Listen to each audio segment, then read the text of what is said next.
오늘 본문의 말씀은 우리가 욥기 계속 보고 있는데요. 욥기 9장 17절에서 35절까지 말씀입니다. 오늘 말씀을 통해서 욥이 자신의 이 무죄함, 이것을 하나님 앞에 호소하고 싶고 하나님 앞에 자기가 죄가 없음을 알리고 싶은데, 하나님은 이미 이런 모든 정당한 재판, 이런 부분들을 하실 이런 의향도 없으시고, 또 하나님께서는 이런 것에 대해서 악인이나 의인이나 그것에 대해서 구분하지 아니하시는 하나님. 그래서 어떻게 보면 욥이 그 하나님을 지금 바라볼 때 하나님께서 본래의 그 소임이라고 할 수 있는 이런 선, 악의 구분, 그리고 정말 하나님 앞에 올바로 어떻게 보면 살아가려고 하는 자와, 그리고 하나님을 무시하고 살아가는 자와의 이런 구분이 없는 이런 세상을 탓하면서 어떻게 보면 하나님과 이 자기 사이에 이런 재판할 수 있는, 하나님과 자기를 정말 가운데 놓고 둘 다 세우고 재판할 수 있는 그런 재판관이 있었으면 좋겠다. 이렇게 욥이 호소할 정도로, 욥은 자신의 이런 죄 없음을 드러내고 싶고, 또 이것을 말하고 싶은 것을 보게 됩니다. 오늘 욥의 이야기를 이렇게 읽다가 보면 욥이 그 말을 이미 이 아브라함의 동시대니까 우리가 성경에서 나와 있는 중보자라고 하는 이런 표현들이라든지, 우리가 하나님과 우리 사이에 진정한 중보자가 예수 그리스도잖아요. 그러니까 욥의 당시에는 우리가 메시아라든지 아니면 중보자라는 이런 개념이 없었기 때문에 욥은 콕 집어서 예수 그리스도 또는 하나님과 우리 사이에 진정한 중보자라는 표현은 하지 않아요. 그렇지만 하나님과 이 자기 사이에 이런 부분들 속에서 중보자가 있기를 구하는 욥의 마음을 보면서 우리가 예수께서 우리 가운데 하나님과 우리 사이에 진정한 중보자로 계신다라고 하는 것이 얼마나 감사한가라고 하는 것을 먼저 생각해 보면서 저희가 말씀을 보겠습니다. 그가 17절에 보시면 폭풍으로 나를 치시고, 이게 까닭 없이 이렇게 돼 있죠. 까닭 없이 내 상처를 깊게 하시며, 이 까닭 없이라는 말이 좀 와닿아요. 그가 폭풍으로, 그 하나님께서 나를 폭풍으로 나를 치시고 까닭 없이 내 상처를 깊게 하신다. 이유가 없어요. 마치 하나님이 폭군처럼 자신의 기분에 따라서 하나님께서 상처를 주시고 폭풍으로 때리시고 하는, 그러니까 그 하나님의 어쩌면 이 폭군의 폭정을 어떻게 가늠할 수 있겠어요? 그 자신의 어떤 이 기분, 그리고 자신이 화가 나면 화가 나는 대로 이 분풀이를 사람에게 하는 그런 폭군이고, 어떻게 보면 기분파 같은 이런 기준이 없는 이런 분이신데, 그분은 어떻게 맞출 수 있겠어요? 결국 당하는 것은 그 연약한 사람들이죠. 어쨌든 여기서 중요한 것은 까닭 없이, 이 까닭 없이라고 하는 이 부분이 우리가 하나님께서 인간을 만드셨지만 목적 없이, 그리고 하나님께서 계획 없이 인간을 그냥 창조하신 어떤 대책 없는 하나님, 거기에 딱 맞는 이야기죠. 하나님 어떤 대책도, 그리고 어떤 계획도 없이 그냥 기분에 따라서 일을 벌이시고 하시는 그런 하나님. 뭐 가정으로 이야기하면은 어떻게 보면 술 먹고 와서 가족을 막 한번 막 자기 마음대로 때리고 욕하고 하다가 잠이 든 어떤 난폭한 그런 아버지, 이런 모습을 욥이 하나님을 그렇게 그리고 있어요. 까닭없이 상처를 깊게 하시고 나를 숨쉬지 못하게 하시면 괴로움으로 채우신다. 하나님이 사람을 못 살게 함으로 인해서 그것을 가지고 마치 즐기시는 것 같은 이런 하나님으로 욥이 생각해요. 사람의 생각이라고 하는 이런 것이 때때로 우리가 그 생각의 방향을 알 수가 없을 만큼 때로는 우리가 한쪽으로 치우쳐서 그 생각의 깊은 곳 바닥까지 가는 것을 보게 됩니다. 그래서 우리의 생각을 건강케 하는 것이 중요해요. 그 생각의 끝은 결국 맨 끝에 바닥까지 이르게 되는 것을 보게 됩니다. 그래서 인간의 생각이라고 하는 이런 생각의 길, 때문에 늘 생각하던 것이 그 생각의 길이 나잖아요. 그러면 어떨 때 보면은 우리가 나름대로 사람들마다 생각의 길들이 다 달라요. 그래서 마치 우리가 비가 오면 평상시에 보이지 않았던 물의 길이 보이죠. 물길이 보여요. 그러면 그 패인 대로, 움푹 파인 대로 우리가 계속해서 물이 흘러가서 더 파이게 만드는 것을 보는 것처럼 생각에도 그런 골이 있어요. 그래서 우리가 이 성령이 우리 가운데 임하시면 이 생각의 골을 바꾸시잖아요. 그래서 우리가 주님의 생각으로 바꿔요, 생각을. 근데 우리가 이 세상에 살아가는 가운데 나름대로 생각에 어떤 골이 있으면서 그 생각이 맞다. 그 틀을 벗어나지 못해요. 어떤 생각을 계속해서 똑같은 그런 생각 하죠. 아마 여러분도 마찬가지고 우리가 살아가면서 나름대로의 생각의 틀과 그리고 생각의 골과 생각의 형태를 가지고 살아요. 그게 생기죠. 어떤 요백에 있어서 이제 그런 고난이 오고 괴로움이 있으면서 생각의 골이 이제 하나님을 향한 완벽한 오해 이런 것으로 그 생각의 골이 깊어지는 것을 보게 돼요. 그래서 힘으로 말하면 그가 강하시니 어떻게 심판으로 그를 소환할 수 있겠느냐. 그러니까 내가 의로울지라도 여기서 이제 욥의 억울함이 나오죠. 내가 의로울지라도 내 입이 나를 정죄하리니 가령 내가 운전할지라도 나를 정죄하리니 나는 온전하다마는 이렇게 얘기하죠. 내가 온전하다. 나는 온전하다마는 내가 나를 돌아보지 아니하고 내 생명을 천히 여긴다. 여기서 생각해 봐야 될 부분이 우리가 한 두 가지 돼요. 하나는 정죄의식이에요.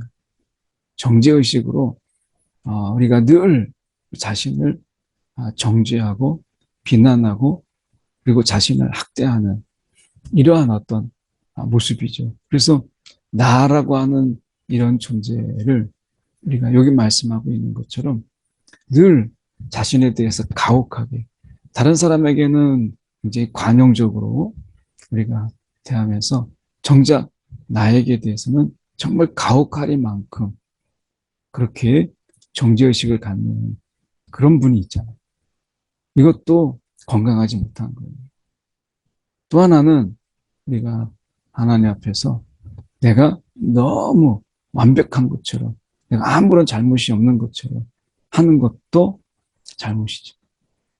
하나님 앞에서 우리는 정말 정직한 영으로 그리고 하나님 앞에 우리가 우리의 실제적인 어떤 모습들 이런 모습으로 하나님 앞에 나의 나대 모습으로 서는 것이 중요하지 지나치게 정죄해서 그것을 가혹하리만큼 자신을 학대하는 이런 모습이나 자신에 대해서 나는 100% 너무나 깨끗하다 이렇게 말하는 것도 우리가 양극단이죠.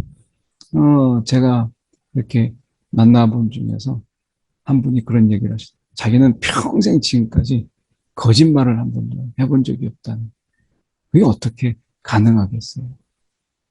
그래서 우리가 이 양극단이 문제가 돼요. 그래서 하나님이 우리 가운데 말씀하시는 것은 죄에 대해서 민감하되 그것을 가지고 자신을 정죄하지 않도록 하나님 앞에 회개함으로, 우리가 하나님 앞에 늘 그 회개하는 마음으로 살아가도록 하는 것. 이 회개하는 마음이라고 하는 것은 자신을 정죄하고 자신을 학대하고 하는 게 아니라, 이 하나님의 회개와 용서가 뭐겠어요?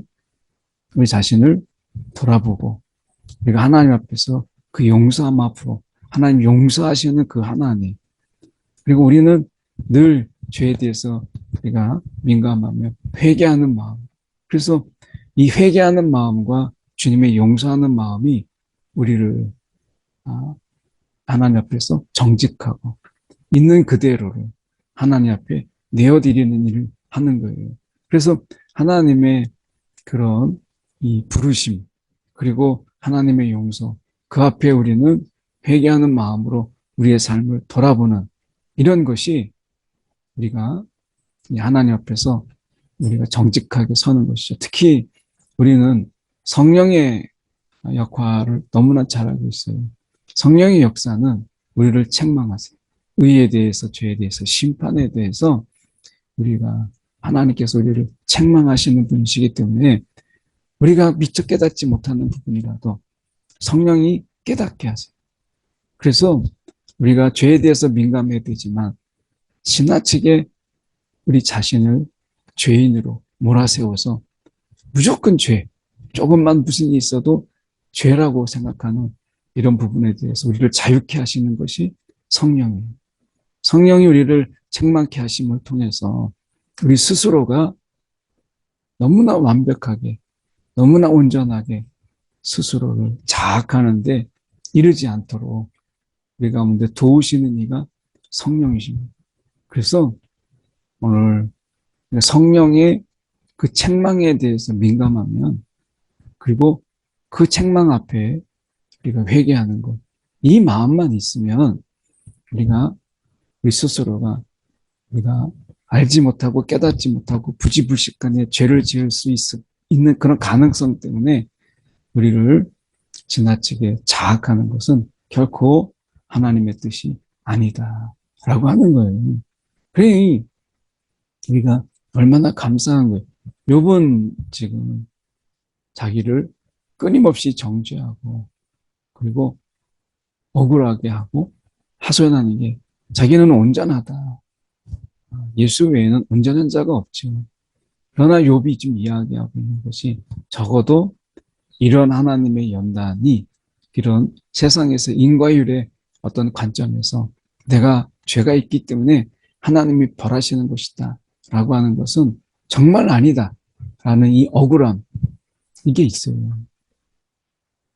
그러니까 우리가 정말 하나님 앞에 우리 나름대로 정말 신실하게 나름대로 하나님 앞에 죄를 짓지 않으려고 그렇게 살아왔다 할지라도 이런 일이 있을 때, 이런 일이 생길 때 얼마나 혼란스럽습니까? 이게 뭐지? 라고 하는 거죠.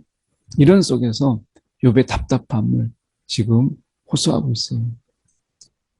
그러면서 욥이 이야기하는 것이 일이 다 같은 것이라, 하나님이 온전한 자나 악한 자나 다 똑같이 멸망시키신다. 하나님. 그래서 하나님 앞에서 온전한 자, 또 악한 자 구분이 과연 있을까?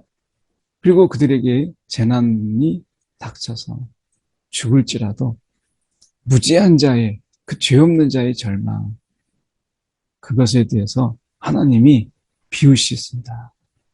너가 뭐 무지하다고 내가 주는 절망 앞에서, 재난 앞에서 너가 자유할 것 같으냐? 라고 하는 이런 하나님의 비웃음이 인간에게 있다는 거예요. 그래서 이 욥이 아주 극단적으로 이야기하는 것이, 결국 세상이라고 하는, 우리가 사는 세상이라고 하는 것은 이미 악인의 손에 넘어갔고, 그리고 우리가 이 재판관의 얼굴도 가려졌나니 세상의 마지막 보루라고 하는 이 재판관, 정말 마지막 사회의 양심이라고 하는, 우리가 재판관을 그렇게 우리가 보통 사회에서 통칭하죠. 마지막 남은 사회의 양심이다. 이렇게 이야기하지만 우리는 이미 알고 있어요. 우리가 군사정부 시대에 그 재판관조차도 자신의 생명의 위협을, 그리고 때로는 그것을 기회로 삼아서 성공의 가도로 삼기 위해서 군부 앞에 비굴하게 그 재판의 온전함을 갖지 못하고, 어떻게 보면 우리가 그 재판이 기울어졌던 역사, 한국의 아픈 역사를 우리는 잘 알지요. 그렇게 본다면 세상은 이미 악인의 손에 넘어갔고, 마지막 보루인 그런 재판관의 얼굴도 이미 가려져 버린, 이미 자신의 양심과 자신의 이런 실명을 이미 내려놔 버린 그런 기울어져 버린 재판. 이것을 결국에는 세상이 이렇게 되도록 만드신 이가 누구냐? 하나님이라. 욥이 가만히 돌아보니까 결국 하나님이 이렇게 하시지 않으면 과연 누가 이렇게 할 수 있겠느냐라고 하는 거예요. 욥이 인정하는 것은 하나님의 그런 권위, 그런 힘, 이것을 인정하면서 하나님이 결국 세상을 이렇게 망치게 한 거 아니냐, 이렇게 욥은 이야기해요. 그만큼 괴로움이 크면 생각이 여기까지 이르게 되는 거예요. 그 이해가 되잖아요. 우리가 너무 힘든 순간 오면 그 하나님의 오해를 넘어서 곡해를 하고 그 하나님에 대해서 너무나 터무니없는 그런 하나님, 도대체 하나님이 이런 정도밖에 안 되나? 이렇게까지 이르게 되는 것을 보게 돼요. 사람의 생각이 여기까지 이르게 돼요.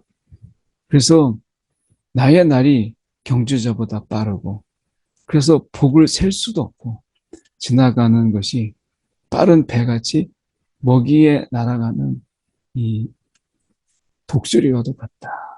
이렇게 이야기합니다. 그래서 지나가는 속도가 얼마나 빠른지 빠른 배가 막 괴속쟁이 지나가는 것처럼 그렇게 보이고, 먹이를 낚아채기 위해서 막 쏜살같이 이게 날개를 접어서 막 내려꽂는 독수리, 이것처럼 그렇게 세월이 빨라서 어떻게 보면 내가 이 세월 앞에서 내가 좀 옳고 그름을 좀 따지고 싶어도 이런 세월의 빠름 앞에서 아무런 힘을 발휘하지 못하는 자신을 이야기해요.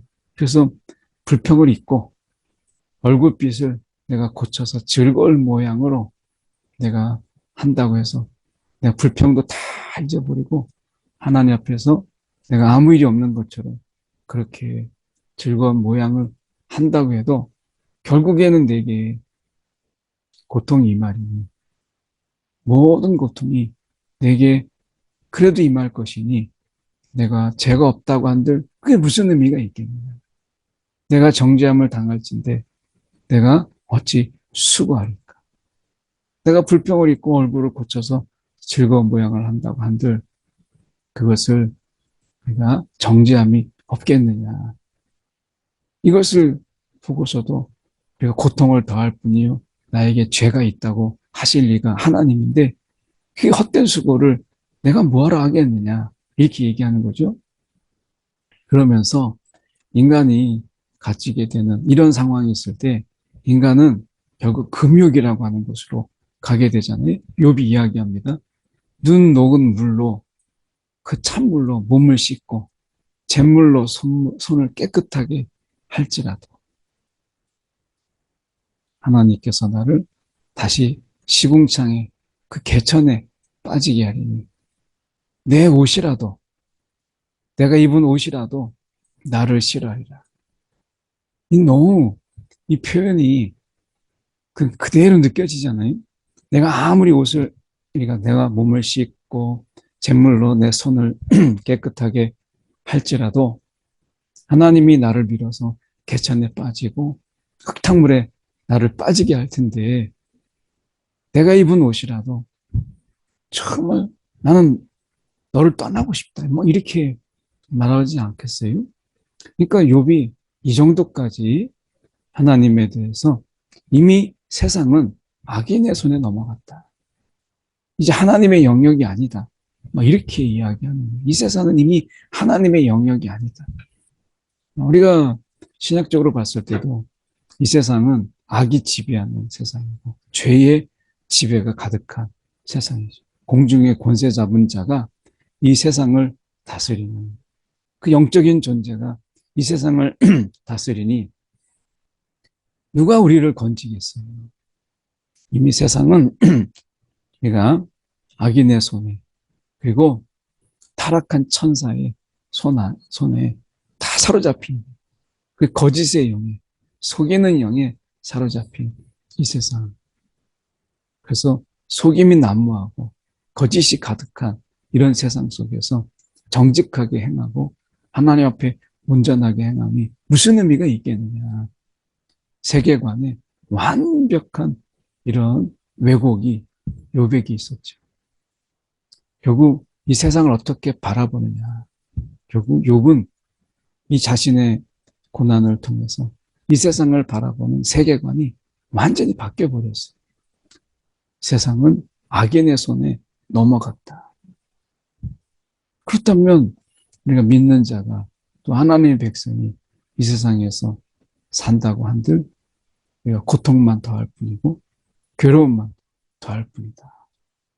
세계관을 이렇게 정의해버렸어요. 그리고 그가 이렇게 얘기합니다. 하나님은 나처럼 사람이 아니신즉 내가 그에게 대답할 수 없고 함께 들어가서 재판을 할 수도 없어요. 앞에서 얘기했지만 소환을 그 하나님을 어떻게 소환할 수 있겠느냐. 이 재판을 하려면 소환을 해야 되는데 소환도 안 되고 그러니 어떻게 재판할 수 있겠느냐. 우리 사이에 손을 얹어서 정말 판결할 자가 없다. 하나님과 나 사이에 정말 판결할 자가 없다. 너무 하나님을 계급장 띄고 그런 생각 많이 들지 않으세요? 계급장 띄고 하나님 앞에 정말 따져보고 싶은 이런 마음들 저는 있었어요.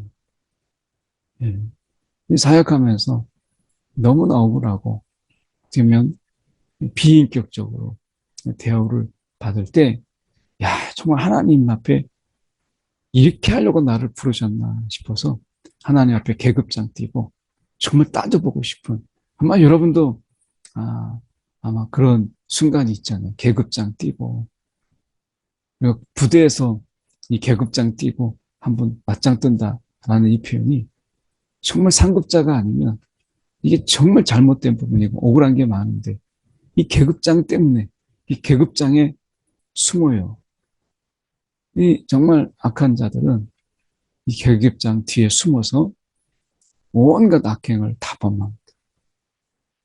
하나님이 정말 하나님의 자리에 서서 거기에 숨어서 여호와께서 이 하나님의 자리에 거기에 숨어서 온갖 무심하고 때로는 세상을 방치하고 그리고 억울한 자와 그리고 의인과 그리고 악인을 구분할지도 모르는 이러한 모습들. 그래서 하나님 앞에 정말 하나님의 자리를 그만둬라. 이따위로 일할 거면 이런 계급장 띄고 따져보고 싶은 욥의 마음을 그대로 담고 있어요. 그래서 주께서 그의 막대기, 나를 치시는 막대기를 나를 떠나게 하시고 그의 위엄이 나를 두렵게 하지 않는다면 정말 이렇게 맞짱 뜨고 싶다. 막 이런 거잖아요.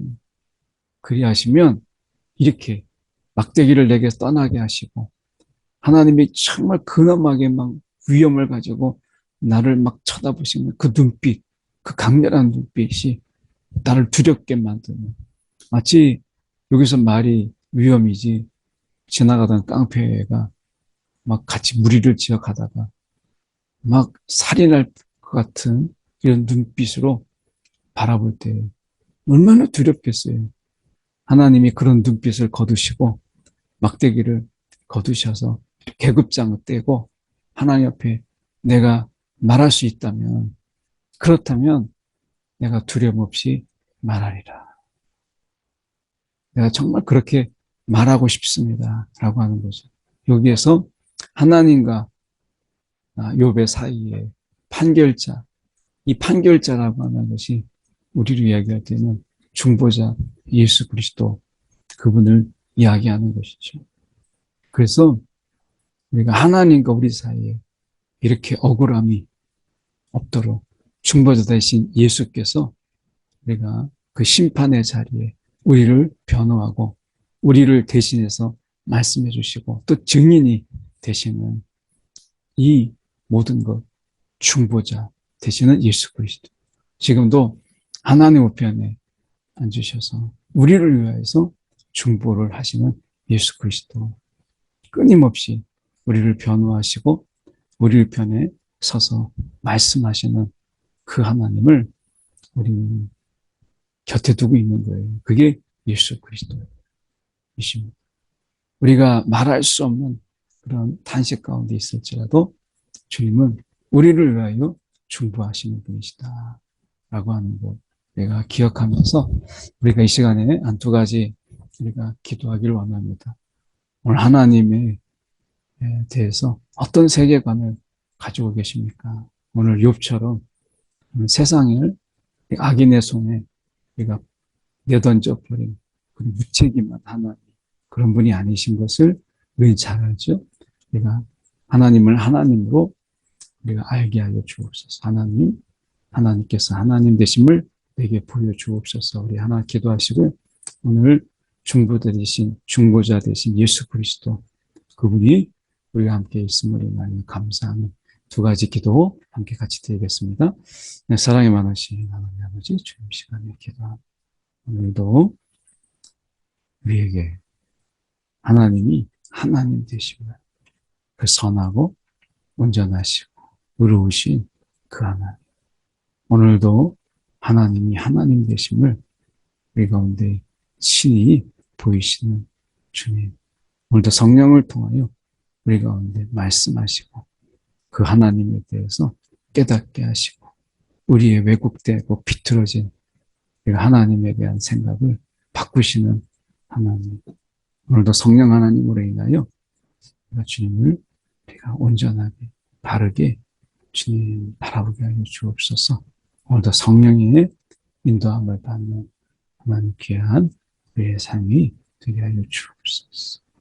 아버지 하나님 참으로 중보자 되신 예수 그리스도 우리가 말할 수 없는 탄식으로 억울함으로 있을지라도 우리를 대신하신 예수 그리스도 그분의 탄식으로 바라보게 하사 우리가 힘을 얻고 용기 얻게 하여 주시옵소서. 오늘도 그저 바라보시는 주님을 인하여 위로받게 하여 주옵소서. 사랑이 많으신 하나님 아버지 참으로 감사합니다. 오늘도 귀한 아침에 하나님에 대한 오해로 시작하지 않게 하시고 오늘도 성령 안에서 하나님이 하나님 되심을 친히 보이시는 오늘 하나님의 역사가 우리 가운데 있음을 돌아보는 이 아침 되게 하시고 오늘도 중보자 되신 예수께서 우리 가운데 함께하사 우리의 억울함과 탄식을 우리가 변호하시고 또한 우리를 끊임없이 우리를 위하여 기도하시며 오늘도 중보하시는 예수 그리스도를 우리가 기억하며 그분이 우리 곁에 있음을 인하여 감사하는 이 아침 하나님 이 하루 되게 하여 주옵소서. 살아계신 예수 그리스도를 받들어 기도드립니다. 아멘.